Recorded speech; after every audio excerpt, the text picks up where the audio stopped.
Do you ever look back on a game you've played and get reminded of all your happy memories with it? The things you loved and the moments that stuck with you, but also the frustrating and annoying times? A game you love, yet it has its obvious flaws, but they don't change how much you love it. Last year when watching my friend That Savvy Guy stream his favorite game, it reminded me of what that game was for me. I felt the need to replay it and talk about it. I wanted to revisit one of the single-player games I played most on the GameCube during my childhood. Super Mario Sunshine! Woohoo! I'm not even a completionist when it comes to games, but I ended up wanting to and eventually did 100% the game for my second time. It reminded me of what really made Super Mario Sunshine one of my favorite games. The level designs, the themes and vibes, the simple yet intriguing story, and even if I'm bad at the game, it still reels me in to keep playing.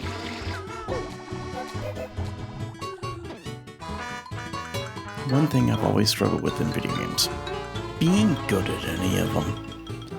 With this game being one of the few 3D platformers I played growing up, it means I was never really good at it. But that made each shine sprite I got just that much more satisfying to grab. With each playthrough, there were many game overs caused by clunky game moments or me just being straight up dumb.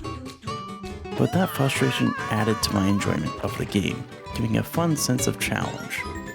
The most accomplished feeling shine sprites to get off the top of my head from my most recent playthrough for this video definitely have to be the lily pad ride and the Pachinko level, alongside the frustrating times of the Chuckster level, regular and red coin collecting within it.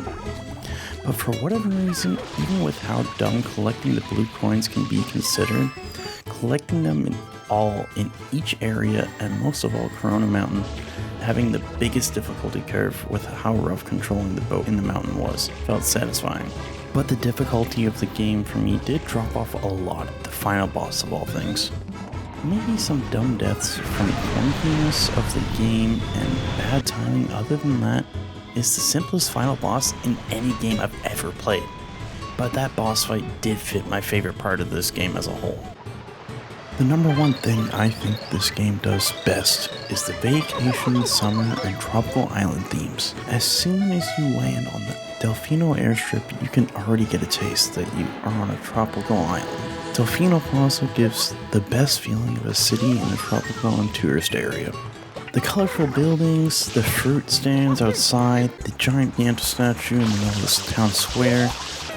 The whole plaza fits together so well with the two bell towers, the lighthouse, the cannon, and the dogs, with the shine gate at the very center before Corona Mountain behind it. My favorite feeling of the game is going to each area and being able to see all the others that make everything feel so connected. Yet, the way to enter each area feels so disconnected from the paintings on the buildings, the statue and the pipes, but adding the detail of being able to see the other areas still makes the island feel whole. Bianco Hills gives off the vibes that it'd be a great place to go for wine taste testing. The neat village with a water wheel going towards the lake, and the windmill at the top of the hill in the middle of the lake. Rico Harbor is like that typical place you'd go to get quality, fresh seafood, but also, hell yeah, surfing. Blooper surfing seems a bit crazy though. Gelato Beach is probably my second favorite area, with the beach leading to the hills with a coral reef to the side and a smoothie shack next to it. Hell, that's the kind of beach day I'd want to have. Snorkeling in the coral reef, or surfing then stopping at a smoothie shack. Pinna Park is honestly peak amusement park design for a level. Rolling up to the big gate before seeing giant pirate ships, a Yoshi merry-go-round roller coaster all throughout the park, and a giant Ferris wheel at the back is just such a sight. Serena Beach feels like a gambler's dream. A hotel with a casino all in one. But honestly, this hotel probably would have the best view of a sunset or rise you can think of. This hotel's a little special though, with its secrets hidden throughout it. I think the aesthetic of the outside of the hotel with the brick walkways, flower beds, and huts is my favorite part of it though. Noki Bay is a neat, culturally rich natural looking home for the Noki people. From a waterfall at the top of the cliffs to a tomb area inside of a cliff, and a bunch of ancient looking ruins that can be revealed from secrets.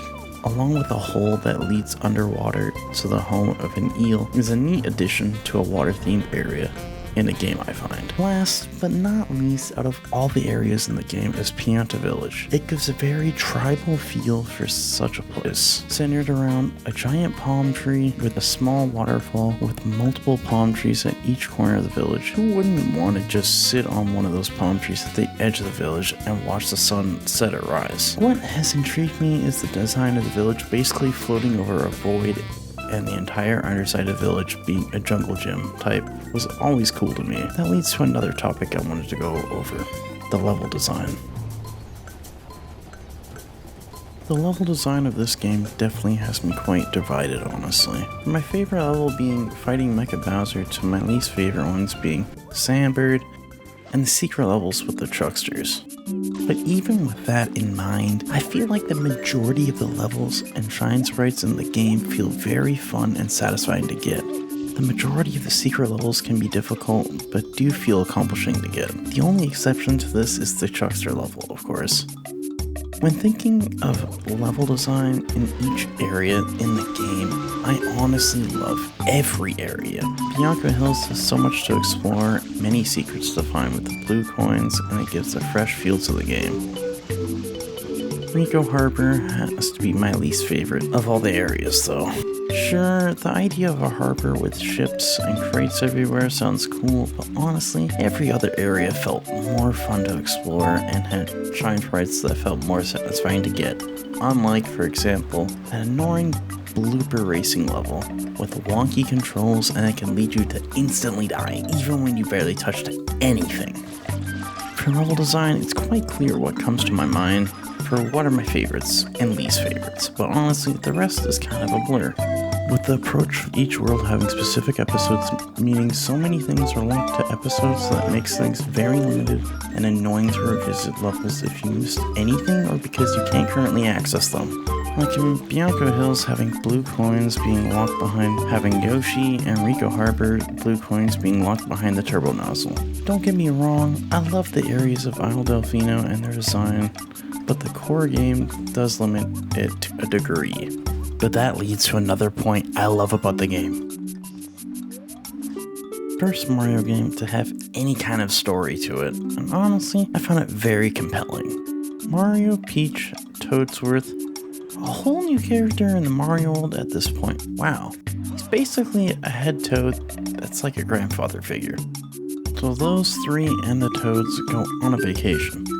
Starting off, this gives kind of a personal connection with the characters, because let's be real, everyone needs a vacation sometimes. But the vacation already started off badly, with someone resembling Mario terrorizing Isle Delfino with graffiti and scattering all the shine sprites from the Shine Gate. Of course, as Mario shows up to the island, police come and arrest him. Sure, they give him a trial at least, but they immediately sentence him without any solid proof it was him? By as much. His sentence is that he can't leave the island until the whole island is cleaned, which then leads to Mario finding Shadow Mario in the 7th episode of each area and chasing him down. Shadow Mario ends up capturing Peach and heading to Pinna Park. Once you get there, the game throws a plot twist at you. After defeating Mecha Bowser, it is revealed to you that Shadow Mario is Bowser Jr. Wait, Bowser has a son? This was the first appearance of Bowser Jr. in a Mario game ever, and honestly, he is one of my favorite characters. He was convinced Peach was his mom by Bowser's obsession with capturing her. Honestly, I wouldn't blame him. He also reveals that he was given his magic brush by some old man in a white coat. If you had played Luigi's Mansion before this in the time of the GameCube, you would have been easily able to make out that it was Professor Egad. But it's never elaborated on how or why. That point always made me wonder, why did the professor do that, and how did it happen?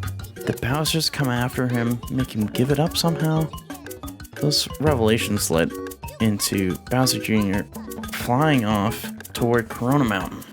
As Mario catches up to them at the end of the game, you're greeted by Bowser, Bowser Jr., and Peach in a giant hot tub, along with Bowser asking why Mario came to ruin his family vacation. His? Man, you ruined Mario and Peach's with the shenanigans of your son. Was this plan originally orchestrated by Bowser himself? The day is, of course, saved by Mario, like always, but afterward, there's a conversation between Bowser and Bowser Jr., and Bowser admitting that Peach isn't really Bowser Jr.'s mom, but Jr. cuts Bowser off by saying he figured it out. Bowser proceeds to say he's proud of him and believes his legacy will live on well.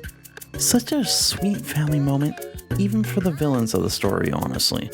And Mario, Peach, Toadsworth, and the Toads finally get to enjoy an actual vacation and the game soap. The plot is so simple, but adds so much to a Mario game for me.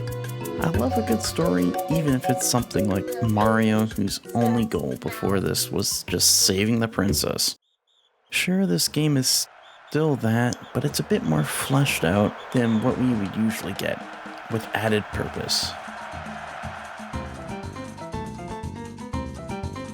Super Mario Sunshine is not without its flaws, but for a game made in such a short time, for its time that it was made, a beautiful game with shortcomings and some wacky challenges.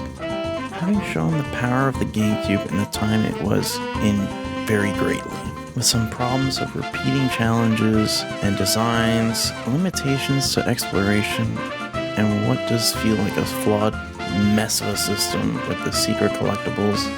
To this day, I can still say I enjoy returning to the game from 3 total playthroughs and 2 100% runs.